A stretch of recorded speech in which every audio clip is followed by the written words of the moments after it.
I want you to start off today by doing me a quick favor. Just for a moment, assuming you're not driving right now, I want you to close your eyes. Yeah, please keep your eyes open if you're behind the wheel. Right, safety first. But if you can, close your eyes. I want you to picture this very specific scene. You're walking down a narrow lane. Okay, I'm picturing it. On either side of you, the walls are painted this really vibrant, rich mustard yellow, and they're framed by these dark, heavy wooden shutters. It's a very striking visual. Yeah, it really is. And from every single doorway, there is a silk lantern hanging. And we're not talking about those little string lights you'd see on someone's patio. No, not at all. These are lanterns the size of basketballs. Glowing in magenta, pale green, deep orange, brilliant blue. It's a profoundly visual environment, and, it's totally designed to be taken in slowly. Exactly. Yeah. But it's not just what you see, right? It's what you hear and what you smell. So listen for the soft splash of a wooden boat being pulled down a slow-moving river just a few streets away. You hear the rhythmic, metallic snip of a tailor's scissors cutting through thick fabric. Somewhere down the street, a vendor is calling out softly from her bicycle. And the food smells. Oh, the smell is unbelievable. Imagine the scent of sharp, fresh lemon gas. And it's mixing with grilled pork, crushed basil, coriander, and just a hint of ocean salt drifting in on that heavy, forgiving tropical air. Wow. Okay, now open your eyes.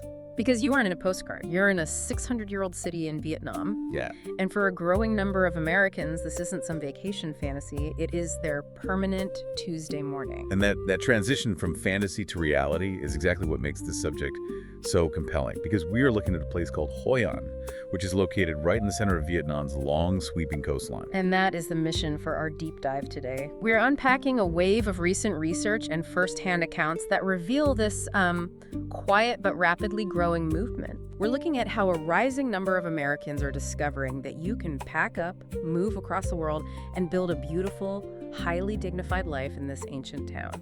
And you can do it on what basically amounts to spare change back home. Okay, let's unpack this. Yeah, to really grasp the mechanics of what's happening here, we kind of have to establish the historical foundation of the city itself. Let's do it. So Hoi An is a port city that has literally been receiving the world for 6 centuries. Like, this isn't some newly discovered backpacker haven. Right, it's not a tourist trap they just built. Exactly, or some manufactured, master-planned resort town built for digital nomads. It has an ancient, established rhythm.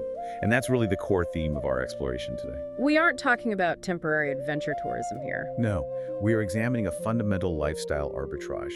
It's about finding a daily life that somehow manages to cost significantly less while simultaneously offering a much higher quality of daily human experience. I love that. So let's start with the physical town itself, because reading through these accounts, it sounds almost unreal. It really does. The historic core of the city, which is known as the ancient town, is an actual designated UNESCO World Heritage Site. Yeah. And the street life is just so perfectly preserved from a century ago that you can easily lose your sense of what era you're living in. You're just walking past these incredibly ornate Chinese assembly halls. With the dragons carved right into the roofs, which, by the way, still actively serve as community centers today. They're not museums. No, they're fully functional. And then you turn a corner and you cross this wooden Japanese-covered bridge that arches over a canal. And get this, that bridge was built around 1590. Which is just a staggering timeline when you contextualize it. I mean, that bridge predates the first permanent English settlements in the Americas. Wow. Yeah, it was carrying foot traffic before Jamestown even existed. That is insane. The best way I could think to describe the feeling of walking through those streets is that it's like wandering onto a meticulously crafted historical movie set. Right, exactly. You know those sweeping, big-budget period pieces where every single prop is perfectly placed? Yeah. Except here, the curved clay tile roofs, the intricately carved wooden doors, the peeling yellow plaster, it's all completely real. And it's fully lived in by local families and shopkeepers. And that lived-in preservation is exceptionally rare, especially in this specific region of the world. There's a really vital piece of historical and geographic context that explains exactly why it survived intact. Right, because of the wars. Exactly. As we know, much of central Vietnam was absolutely devastated by the intense warfare of the 20th century. Entire cities were leveled. but Hoi An was largely spared. It's almost like a geographic anomaly, a blind spot in a massive theater of war. That is a great way to frame it. It was spared partly due to its relatively small size, but primarily because of its specific location. Oh, because of the river, right. Yeah, the river had silted up centuries ago, meaning massive modern warships couldn't dock there. And it sat just far enough off the main strategic highways and military routes to avoid the heavy carpet bombing and intense ground fighting that unfortunately destroyed neighboring areas. So it was essentially just bypassed by the destruction. Right. So this vibrant trading town, where Chinese, Japanese, and Portuguese merchants used to gather centuries ago, was left perfectly frozen in time. Which brings us back to the lanterns we imagined earlier. Because the locals call the silk lanterns the actual soul of the town. Yeah, they really do. They are strung between yellow buildings, they hang from open-air cafes, they glow in the shop windows. But the detail that completely hooked me is what happens on the night of the full moon every single month. Oh, the lantern nights. Yes. The town actually shuts down its electric streetlights. Completely dark. The entire ancient town glows exclusively by the light of these hundreds of silk lanterns and the little floating candles that people release onto the river. And what's fascinating here is the absolute authenticity of that experience. Yeah. It would be so easy to dismiss this as a ticketed tourist trap, Yeah. or like a manufactured show put on by a local chamber of commerce. Totally. But the data and the resident accounts are very clear. This is just the reality of the town. If you move to Hoi An, you don't buy a ticket to the Lantern Festival. It is just your neighborhood on a Tuesday night. Wow. With a complete integration of magic into the mundane daily routine.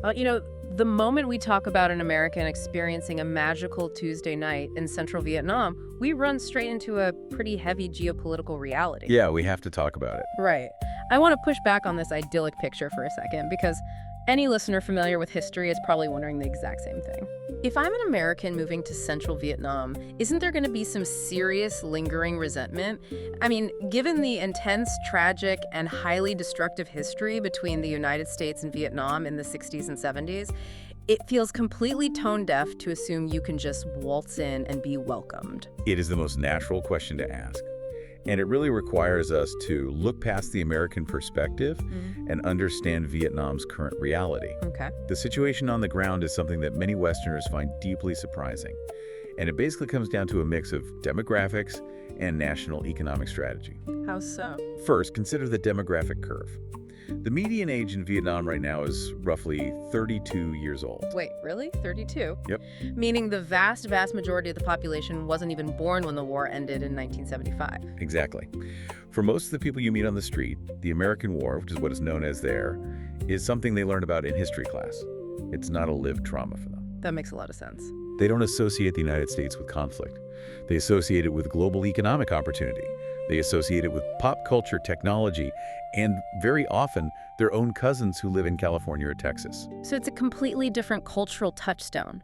But even for the older generation, the accounts mention an attitude that expats describe as truly humbling. Like, American visitors are repeatedly welcomed with open hands. They are. And that stems from a deeply rooted cultural tradition of hospitality, but also a highly pragmatic, forward-looking national mindset. Right. After the country was unified, Vietnam eventually went through its own massive economic reforms in the late 1980s, known as Doi Moi. They realized that to lift the country out of poverty, they had to integrate into the global economy. They had to open up. Yes. So there's a structural collective understanding that the past is the past. They respect and welcome Americans today because the U.S. is now a crucial partner in trade, investment, and tourism. They are looking at tomorrow, not yesterday. That is such a powerful reminder of how societies can pivot and move forward when the incentives align. And because that welcome is so warm and genuine, expats find they can bypass the typical tourist bubble and quietly integrate into the actual daily rhythm of the town. Absolutely. Which I want to dive into because the micro-level, day-to-day sensory details of living there are absolutely incredible. The daily routine is really where the true appeal of this lifestyle arbitrage reveals itself. It is where the macroeconomics translate into micro joys. Picture this morning routine, okay? You wake up, you walk out of your apartment and down to the corner where a local woman has set up a small sidewalk stand under a tree. Oh, I can picture it. There's a tiny plastic stool, a propane burner, and a massive dented aluminum pot of fragrant broth that has been simmering since like 3 in the morning. The best kind of broth. You sit on that little stool with your knees practically pulled up to your chest, and she hands you a steaming bowl of fresh pho. Perfect rice noodles, thin slices of beef, an absolute mountain of fresh herbs with the hot broth poured right over the top. Sounds amazing. Expats swear it's the most complex, delicious soup you will ever taste. And the entire bowl costs you about $1.50. And while you're eating that soup, you aren't staring at a gridlock of cars on a massive concrete highway. No, not at all. You're watching the town's morning commute. It's a steady, quiet flow of bicycles. You see women wearing traditional conical hats, balancing incredible loads of fresh produce in bamboo baskets. Yeah. You see school children in crisp white uniforms riding two to a bike. And there are these wonderful, highly specific local sights, like an old man puttering by on a vintage Honda motorbike with a live chicken in a wooden cage strapped to the back. That specific detail just paints such a vivid picture of a town waking up softly at a human scale. And after your $1.50 breakfast, you might wander over to the tailor's. Right. And here's where it gets really interesting. Hoi An isn't just a pretty town. It has been a major tailoring capital for generations. Oh, yeah. There are hundreds of small, family-run tailor shops lining the streets. You can walk into one, literally point to a picture of a designer outfit on your phone, pick out a bolt of raw silk or wool, and get measured. Just like that. And within 24 to 48 hours, you are handed a fully bespoke suit or a custom evening gown or a winter coat made perfectly to your exact measurements. It is like having access to London's Savile Row, but it's operating at the speed of Amazon Prime. That is wild. And the cost, often well under $100. Savile Row at Amazon Prime speed is the perfect analogy. And the reason this exists isn't a modern gimmick. It goes back to that 15th century trading history we talked about. Oh, right, the Maritime Silk Route. Exactly. Hoi An was a major stop on that route. They have been spinning, weaving, and tailoring garments for international merchants for hundreds of years. The skill is literally in the town's DNA. Wow. Some American expats report that they arrive with an empty suitcase and build an entirely custom-fitted, bespoke wardrobe for what a single, mass-produced, off-the-rack suit would cost in New York or Chicago. Which is an amazing perk. It is. But if we connect this to the bigger picture, the tailoring and the cheap soup are really just symptoms of a much larger geographic benefit. This environment dictates a fundamentally healthier pace of life. Wait, how does the geography force that change? Look at the physical layout of the area. You have the slow-moving Thuban River flowing right past the ancient town. If you rent a bicycle, within 10 minutes you are riding out of the city and directly through bright green, sprawling rice paddies. Okay. You're waving to farmers, you're feeling the breeze, you're watching massive water buffalo grazing in the shallow water. And if you keep pedaling for another 15 minutes, you arrive at An Bang Beach right on the South China Sea. Where, according to the accounts, you can sit under a palm frond umbrella, order a plate of freshly caught charcoal grilled fish, and get an ice-cold local beer for a grand total of $5. Precisely. Think about the physical rewiring of your nervous system. If you are an American trying to escape the modern grind of information overload, endless Zoom calls, and constant burnout, this geography acts as a physical detox. Because you aren't spending 2 hours white-knuckling a steering wheel in commuter traffic. Right. You're biking through a quiet coconut grove to get to the ocean. The environment naturally enforces a slower, more deliberate, and more observant way of living. But, living this slowly with morning bike rides through rice paddies, bespoke tailored suits, and beachside seafood, it isn't just a mindset shift, it's an economic privilege. Sure. Normally, that exact lifestyle sounds like a billionaire's private retreat. Which brings us to the actual geographic arbitrage, the mechanics of making this a reality, because when you look at the economics, it really makes you stop and evaluate your entire life. The practical cost of living in Hoi An is staggering when compared to Western standards, and it's driven by local purchasing power parity. The US dollar simply commands an immense amount of local resources. Let's look at the actual numbers, because they are crazy. Buying property as a foreigner in Vietnam is highly restricted and complicated. You usually need local partners or 50-year leases. So the vast majority of expats simply rent. Right, renting is the way to go. And renting is incredibly straightforward. A clean, modern apartment, complete with air conditioning, hot water, and high-speed fiber optic internet, goes for somewhere between $300 and $700 a month. Unbelievable. And if you want to live out a romantic fantasy and rent a beautifully restored traditional courtyard house right in the ancient town, you're looking at maybe $1,000 to $1,500 a month. Think about your current monthly rent or mortgage payment right now. Oh boy. Just hold that number in your head. Now compare it to $300. It's a jarring comparison for almost anyone living in a Western metropolitan area. It's completely disorienting, and it continues with daily expenses. Groceries at the local open-air markets are incredibly cheap if you buy local produce. But eating out is actually so inexpensive that many long-term residents simply give up cooking altogether. They just stop cooking. Yeah, they just use their kitchens to store drinks. But let me ask you this, because I'm naturally skeptical. Okay. Is there a hidden catch to giving up your kitchen and relying on restaurants and street food every single day? Like, it sounds great, but is it really that simple and sustainable? The consensus among long-term residents is that yes, it really is that simple, provided you adapt to the local palate. Right. You aren't eating imported ribeye steaks every night. You're eating incredible local dishes. Yeah. And if we connect this to the bigger picture, there is a profound psychological shift that occurs when your overhead drops this dramatically. Let's imagine. When your total monthly budget, and I mean covering your rent, your utilities, your bespoke clothes, your daily meals out, everything ranges from $1,500 to $2,000 for a single person. And the data shows some people are comfortably doing it on $1,000 a month. Exactly. When you remove that crushing financial pressure, it turns daily life, or your retirement years, from a state of constant low-level financial panic into an actual adventure. That is a great way to put it. It is not just about things being cheap. It is about the abundance, the security, and the dignity that a modest budget can provide in this specific environment. You aren't clipping coupons and scraping by. Yeah. You are thriving. Yeah. You are engaging in the local economy, supporting local artisans, and living incredibly well. But let's ground this in reality for a second. Living cheaply in a tropical paradise sounds great on paper. But a cheap beach town loses its charm pretty fast if you are entirely isolated. That's very true. If you have no community, no infrastructure, and no one to talk to, you're going to get lonely and leave.